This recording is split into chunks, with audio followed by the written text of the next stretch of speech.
आपको मैं बता दूं कि आज के जो जीत के नायक हैं प्रधानमंत्री मोदी तो हैं ही, लेकिन बीजेपी अध्यक्ष अमित शाह भी हैं। और थोड़े दिन पहले मैं बनारस गया था जहां अमित शाह चुनाव प्रचार कर रहे थे और उस दौरान मैंने उनका एक इंटरव्यू किया था और उस दिन मैंने उनका एक आकलन पूछा था कि आपका इन चुनावों के बारे में क्या आकलन है, कितनी सीटें आपकी आएंगी। तो अमित शाह ने उस दिन क्या आकलन अपना दिया था और उनका उस दिन का आकलन और आज का जो आकलन है वो कितना मैच करता है ये भी आप देखिए। हालांकि उस दिन हमने ये भी मजाक किया था कि ठीक है, जिस दिन नतीजे आएंगे उस दिन एक बार फिर हम आपसे मिलेंगे और फिर उस दिन पूछेंगे कि आपके आकलन में कितना दम था। और तब उन्होंने कहा था, मैं ऑन रिकॉर्ड ये बात कि आप जिस दिन नतीजे आएंगे उस दिन मेरा ये स्टेटमेंट चलाइएगा ज़रूर। और इसीलिए आज मैं उनका वो बयान आपको सुनवाना चाहता हूँ। सुनिए उस दिन क्या कहा था उन्होंने। सर उसको थोड़ा अमित जी, आप अपना प्रमुख प्रतिद्वंदी किसको मानते हैं? सपा और कांग्रेस के गठबंधन को मानते हैं या मायावती को मानते हैं? देखिए, मुझे लगता है अब प्रतिस्पर्धा 1 नंबर के लिए नहीं रही है, 2 नंबर और 3 नंबर के लिए चल रही है। धीरे धीरे बसपा भी अब काफ़ी अच्छा कर रही है। गठबंधन बहुत पिछड़ चुका है चुनाव। मैंने ये भी सुना है कि आपकी बैठकें जो हैं आजकल चुनावी बैठकें रात भर चलती हैं। कानपुर में, लखनऊ में आपने पूरी रात बैठकें की, सुबह 3, 4, 5 बजे तक बैठकें हुई। तो ये एक मेहनत की निशानी है या एक बेचैनी की निशानी है? 300 तक पहुंचने की। बट कहीं ऐसा तो नहीं कि आपकी रातों की नींद उड़ी हुई है? देखिए, जहां तक सादे बहुमत से जीतने का सवाल है, भारतीय जनता पार्टी वो आंकड़ा काफ़ी कंफर्टेबली पार कर लेगी, हमें कोई दिक्कत नहीं। इंतज़ार रहेगा 11 मार्च का और उसके बाद फिर आपके इस कैलकुलेशन को हम मैच करेंगे कि जनता का जो कैलकुलेशन है और आपका कितना मैच जी सुधीर जी, मैं तो ऑन रिकॉर्ड बोल रहा हूँ ना जी, और सोच समझ कर बोल रहा हूँ। तो उस दिन उन्होंने ऑन रिकॉर्ड अमित शाह ने ये बात कही थी और मैंने तो उनसे ये कहा था कि मुझे तो आप थोड़े बेचैन लग रहे हैं, थोड़े अंडर कॉन्फिडेंट लग रहे हैं, लेकिन वो ये कहते थे कि ये मेरा कॉन्फिडेंस है और मैं मेहनत कर रहा हूँ, रात भर बैठकें हो रही हैं।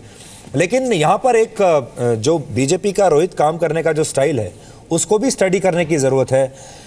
स्मिता जी, ऐसी जो भागदौड़ है जिस तरीके की हमने अमित शाह की देखी, वो पार्टी मुख्यालय में ही पूरी रात बिता रहे हैं, लगातार खुद जाके 150 रैली उन्होंने की, प्रधानमंत्री खुद गलियों में घूम रहे हैं।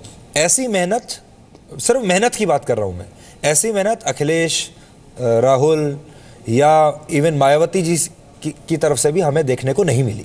देखिए, ये वोटर के लिए एक रिस्पेक्ट है कि this party doesn't take its voter for granted कि ये जाति हमारे लिए ज़रूर वोट करे, चाहे हम करें कुछ करें या ना करें, ये हमारे लिए वोट करेंगे।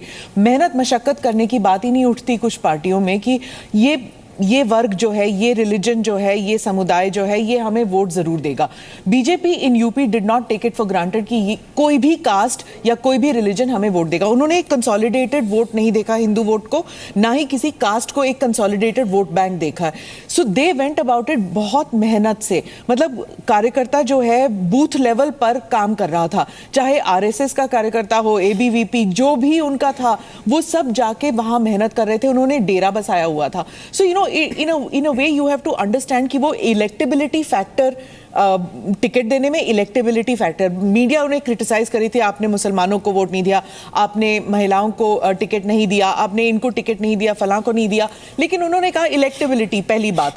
दूसरा, जब हम सरकार बनाएंगे तो हम ये नहीं देखेंगे कि सड़क जो है वो मुसलमान इलाके से जा रहा हो या फिर हिंदू इलाके से। सड़क पर सब चलेंगे, हर समुदाय के लोग चलेंगे, हर जाति के लोग चलेंगे।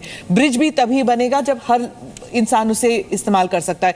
सो they have this clear cut policy जिससे वो मैसेजिंग जो है वो लोगों तक पहुंच पाई। परवेज साहब, आपसे मैं जानना चाहता हूं कि कांग्रेस पार्टी ने एक बाहर से कंसल्टेंट को हायर किया, प्रशांत किशोर को, उनको कहा आप हमारे लिए रणनीति बनाइए। उन्होंने पूरी स्ट्रैटेजी बना के दे दी। उसके बाद अलायंस कर लिया।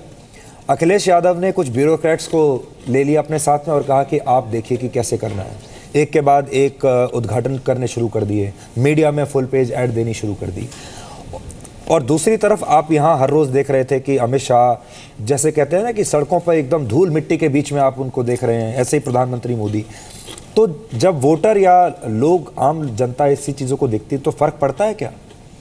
देखिए, मुझे ऐसा लगता है कि हम ओवररेट कर देते हैं, मतलब बहुत ज़्यादा। जैसे कि प्रशांत किशोर वगैरह का जो इफेक्ट था, ऐसा लगा कि जैसे मोदी जी का कोई काम ही ना हो, या उनके जो बैकरूम बॉयज़ हैं उनका कोई काम ना हो, या पार्टी या अमित शाह के जैसे कोई रोल ही ना हो। एक प्रशांत किशोर या कोई और जो एजेंसी आई उसने रातों रात जिता दिया। जीतती पार्टी तभी है जब उसके सारे जो फैक्ट्स हैं वो एक साथ इंटीग्रेट होकर एक साथ निकल के आ रहे हों। मतलब ये कि ग्राउंड लेवल पे उसकी पॉलिसीज़ ठीक हों, उसके बंदे जो काम करने वाले हैं वो ठीक ठाक हों। तो बीजेपी नरेंद्र मोदी के नेतृत्व में एक वेल ऑयल्ड मशीनरी की तरह से नजर आती है, जिसके आपस के मतभेद कम हो चुके हैं। जो पुराना ग्रुप था, जो पुराने लोग थे या बुजुर्ग लोग थे, उनको दरकिनार करके एक तरफ हो गया ताकि बिला वजह की चूचू ना हो। पार्टी आरएसएस के साथ में एफिलिएशन तालमेल भी उनका ठीक ठाक है, तो वहाँ से भी कोई ज़्यादा समस्या नहीं होती। ये सारी ही चीज़ें बाकी जो विपक्षी दल हैं उनमें बिल्कुल मिसिंग हैं। वो जुनून, वो जील जिसको कहते हैं, स्मिता प्रकाश ने सही कहा, हमें तो देखने में नजर नहीं आता। मिसाल के तो डीमोनेटाइजेशन के ज़माने में भी कितनी पॉलिटिकल पार्टियां थीं जिन्होंने आके सड़कों पे कुछ कहा हो कि साहब ये गलत है या किसानों मुझे को तो ऐसा, लगता है किसी ने कि नहीं कहा। नोटबंदी के मामले में विपक्ष ने ज्यादा मेहनत की थी।